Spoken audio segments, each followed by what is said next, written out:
We're here today with Carolyn and Felicity, the founders of TIA. So TIA, we like to talk about as a lot of things, not really one thing, but we're really at its core the next-gen women's health platform that's really rebuilding women's healthcare from the ground up, online and offline. And what that means in practice is we build all sorts of products, tools, services, physical spaces, like this reimagine gynecology practice that are all around helping women be their own patient advocate and get meaningfully better healthcare. And so you guys have been best friends since college, right? What were your professional journeys before TIA, and why did you decide to become co-founders? Carolyn and I we both talk about how we never set out to become founders or really thought about ourselves as entrepreneurs or anything like that. I think we're both super just motivated by the space. Prior to starting TIA, we both actually come from tech backgrounds. So I ran product at a data company, and Carolyn worked at Google in the marketing department, and then moved into brand. What inspired you to start TIA?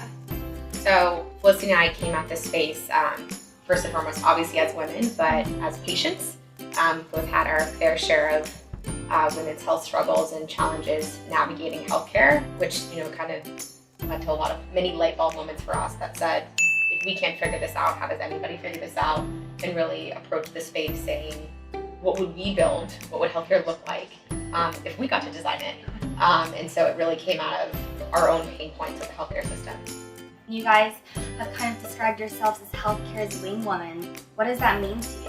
Our thesis from the beginning has always been that women want someone, not something, to manage their health. And the healthcare space, health tech space, and women's health space is actually sort of exploding with all these new products, tools, micro brands, point solutions, new services, birth control delivery companies, you name it, each trying to sort of address a siloed part of women's care. But in some ways, a lot of these things, in our opinion, has made this space even more fragmented, more complicated for women to navigate. And so we really thought about TIA as sort of your wing woman, and sort of we also call her like the translator for healthcare that every woman needs to really help you navigate care. To add on to that, I think Carolyn and I as founders have a personal interest in really complicated things and figuring out how to make really complicated things seem more simple, or like distill them so that they're intuitive rather than super nuanced. And so that's kind of been the lens that we've always approached these problems from. Carolyn's actually great at simplifying, and I would say I like to just dig around in complexity.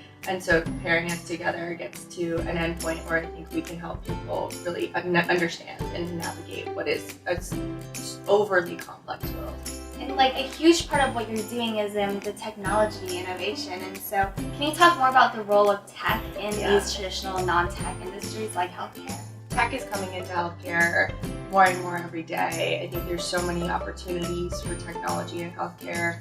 The way I would think about it is, how can we basically extend care from the clinic out to the outside world? So what everyone is doing when they're looking up on WebMD or trying to find the answers in weird forums is saying, I need healthcare advice right now, but I don't want to pay for a doctor's visit, or I don't have time, or whatever, and they really need their doctor to extend outside of the clinical practice. So we see a huge opportunity for technology to do that and basically extend our providers to a more day-to-day interaction with our patients. What do you see the vision for TIA in the next 5 to 10 years?